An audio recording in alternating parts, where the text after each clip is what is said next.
ಪಶುಸಂಗೋಪನೆ.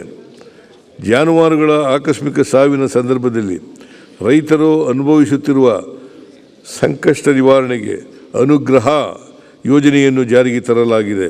ಇದರಡಿ ಹಸು, ಎಮ್ಮೆ ಮತ್ತು ಎತ್ತುಗಳಿಗೆ ಪ್ರಸ್ತುತ ನೀಡಲಾಗುತ್ತಿರುವ ಪರಿಹಾರದ ಮೊತ್ತವನ್ನು 10,000 ರೂಗಳಿಂದ 15,000 ರೂಗಳಿಗೆ, ಕುರಿ ಮೇಕೆಗಳಿಗೆ ನೀಡಲಾಗುತ್ತಿರುವ ಮೊತ್ತವನ್ನು 5,000 ರೂಗಳಿಂದ 7,500 ರೂಗಳಿಗೆ ಹಾಗೂ 3ರಿಂದ 6 ತಿಂಗಳ ಕುರಿ ಮೇಕೆ ಮರಿಗಳಿಗೆ ನೀಡಲಾಗುತ್ತಿರುವ ಮೊತ್ತವನ್ನು 3,500 ರೂಗಳಿಂದ 5,000 ರೂಗಳಿಗೆ ಹೆಚ್ಚಿಸಲಾಗುವುದು. ಕಳೆದ 2 ವರ್ಷಗಳಲ್ಲಿ 60 ಹೊಸ ಪಶು ಚಿಕಿತ್ಸಾಲಯಗಳನ್ನು ಪ್ರಾರಂಭಗೊಳಿಸಲಾಗಿದ್ದು 2025-26ನೇ ಸಾಲಿನಲ್ಲಿ 50 ನೂತನ ಪಶು ಚಿಕಿತ್ಸಾಲಯಗಳನ್ನು ಪ್ರಾರಂಭಿಸಲಾಗುವುದು. 25-26ನೇ ಸಾಲಿನಲ್ಲಿ 100 ಪಶು ವೈದ್ಯಕೀಯ ಸಂಸ್ಥೆಗಳ ನೂತನ ಕಟ್ಟಡಗಳನ್ನು ನಬಾರ್ಡ್ ಸಹಯೋಗದೊಂದಿಗೆ ನಿರ್ಮಿಸಲಾಗುವುದು.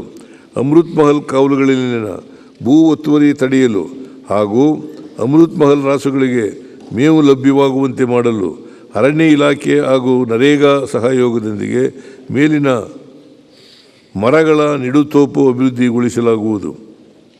ಮೇವಿನ ಮರಗಳ ನಿಡುತೋಪು ಅಭಿವೃದ್ಧಿಗೊಳಿಸಲಾಗುವುದು. ರಾಜ್ಯದ ಹೆಮ್ಮೆಯ ದೇಶಿ ದನದ ತಳಿಗಳಾದ ಹಳ್ಳಿಕಾರ್, ಕಿಲಾರಿ, ಅಮೃತ್ ಮಹಲ್ ಮತ್ತು ಬಂಡೂರು ಕುರಿ ತಳಿಯ ಸಂರಕ್ಷಣೆ ಹಾಗೂ ಅಭಿವೃದ್ಧಿಗಾಗಿ 2 ಕೋಟಿ ರೂಪಾಯಿ ಒದಗಿಸಲಾಗುವುದು. ಆಧುನಿಕ ಕುರಿ ಸಾಕಾಣಿಕೆ ಪದ್ಧತಿಗಳು ಮತ್ತು ನೈಸರ್ಗಿಕ ವಿಕೋಪಗಳ ಸಂದರ್ಭದಲ್ಲಿ ಅನುಸರಿಸಬೇಕಾದ ಮುಂಜಾಗ್ರತಾ ಕ್ರಮಗಳ ಕುರಿತು ವಲಸೆ ಕುರಿಗಾರರಿಗೆ ಕರ್ನಾಟಕ ಪಶುವೈದ್ಯಕೀಯ ಹಾಗೂ ಮೀನುಗಾರಿಕೆ ವಿಜ್ಞಾನಗಳ ವಿಶ್ವವಿದ್ಯಾಲಯದ ಸಹಯೋಗದಲ್ಲಿ ತರಬೇತಿ ನೀಡಲಾಗುವುದು.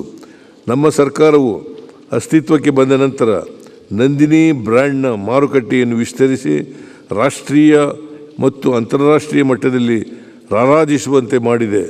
2024-25ನೇ ಸಾಲಿನಲ್ಲಿ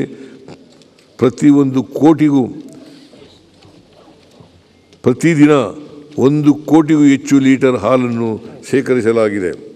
ಮೀನುಗಾರಿಕೆ. ರಾಜ್ಯದ ಮತ್ಸ್ಯ ಸಂಪತ್ತಿನ ರಕ್ಷಣೆಯೊಂದಿಗೆ ಸುಸ್ಥಿರ ಮೀನುಗಾರಿಕೆ ಹಾಗೂ ಮೀನುಗಾರರ ಆರ್ಥಿಕ ಅಭಿವೃದ್ಧಿಗೆ ಉತ್ತೇಜನ ನೀಡಲು ಮೀನುಗಾರಿಕಾ ನೀತಿಯನ್ನು ರೂಪಿಸಲಾಗುವುದು.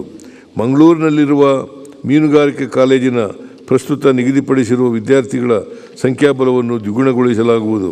ಕರಾವಳಿ ಜಿಲ್ಲೆಗಳಲ್ಲಿನ ಮೀನುಗಾರಿಕೆ ಕೊಂಡಿ ರಸ್ತೆಗಳನ್ನು ನಬಾರ್ಡ್ ಸಹಯೋಗದೊಂದಿಗೆ ಅಭಿವೃದ್ಧಿಪಡಿಸಲು 30 ಕೋಟಿ ರು ಒದಗಿಸಲಾಗುವುದು. ಪರಿಶಿಷ್ಟ ಜಾತಿ, ಪರಿಶಿಷ್ಟ ಪಂಗಡದ ಆಯ್ದ ಮೀನು ಮಾರಾಟಗಾರರಿಗೆ 4 ಚಕ್ರ ವಾಹನ ಖರೀದಿಸಲು 50% ಅಥವಾ ಗರಿಷ್ಠ 3 ಲಕ್ಷ ರು ಆರ್ಥಿಕ ನೆರವು ನೀಡಲಾಗುವುದು. ರಾಜ್ಯದಲ್ಲಿ ನೋಂದಣಿಯಾಗಿರುವ ಮೋಟರೀಕೃತ ದೋಣಿಗಳಲ್ಲಿ 15 ವರ್ಷ ಕಾಲಾವಧಿ ಮೀರಿರುವ ಹಳೆಯ ಇಂಜಿನ್ಗಳನ್ನು ಬದಲಾಯಿಸಿ ಹೊಸ ಇಂಜಿನ್ ಖರೀದಿಸಲು 50% 1 ಲಕ್ಷ ಮಿತಿ ಒಳಪಟ್ಟು ಸಹಾಯಧನ ನೀಡಲಾಗುವುದು. ಪ್ರವಾಸಿಗರಿಗೆ ರುಚಿಯಾದ ಪೌಷ್ಟಿಕ ಮೀನು ಖಾದ್ಯಗಳನ್ನು ಒದಗಿಸಲು ಮೈಸೂರಿನಲ್ಲಿ ಹೈಟೆಕ್ ಮತ್ಸ್ಯ ದರ್ಶಿನಿಯನ್ನು ಪ್ರಾರಂಭಿಸಲಾಗುವುದು.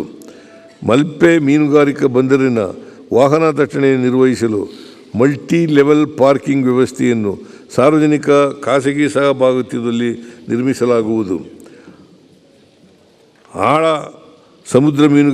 ಸಮುದ್ರ ಮೀನುಗಾರಿಕೆಯನ್ನು ಪ್ರೋತ್ಸಾಹಿಸಲು ಪ್ರಸ್ತುತ ಇರುವ ಮೀನುಗಾರಿಕೆ ದೋಣಿಗಳ ಉದ್ದದ ಮಿತಿಯನ್ನು ಸಡಿಲಿಸಲು ಕ್ರಮ ವಹಿಸಲಾಗುವುದು. ಸಹಕಾರ.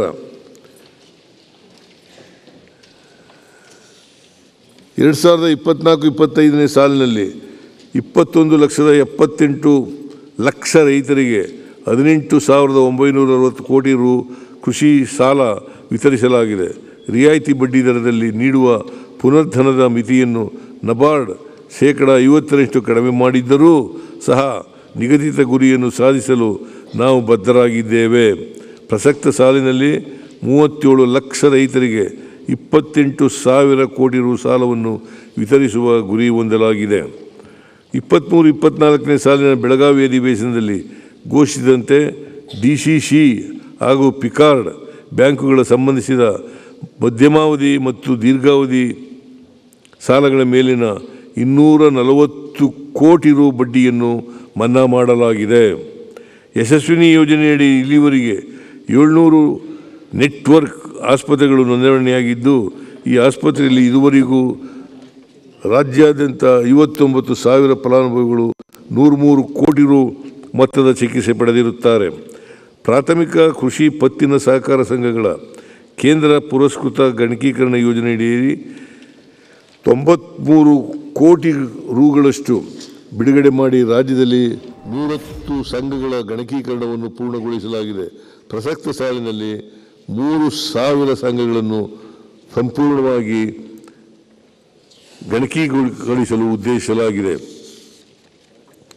ಕನಿಷ್ಠ ಬೆಂಬಲ ಬೆಲೆ ಯೋಜನೆಯಡಿ ತೊಗರಿ ಖರೀದಿಗೆ ಪ್ರತಿ ಕ್ವಿಂಟಾಲ್ಗೆ 7,550 ರು ಜೊತೆಗೆ ರಾಜ್ಯ ಸರ್ಕಾರದಿಂದ ವತಿಯಿಂದ ಹೆಚ್ಚುವರಿ ಪ್ರೋತ್ಸಾಹಧನ 450 ರುಗಳಂತೆ ಒಟ್ಟು 138 ಕೋಟಿ ರು ನೀಡಲು ನಿರ್ಧರಿಸಲಾಗಿದೆ. ಇದರಿಂದ ತೊಗರಿ ಬೆಳೆಯುವ ಪ್ರಮುಖ ಜಿಲ್ಲೆಗಳಾದ ಕಲಬುರಗಿ, ಬೀದರ್, ಯಾದಗಿರಿ, ವಿಜಯಪುರ, ಬಾಗಲಕೋಟೆ, ರಾಯಚೂರು, ಕೊಪ್ಪಳ, ಕೋಲಾರ, ಚಿತ್ರದುರ್ಗ ಹಾಗೂ ಚಿಕ್ಕಬಳ್ಳಾಪುರ ಭಾಗದ ರೈತರಿಗೆ ಅನುಕೂಲವಾಗಲಿದೆ.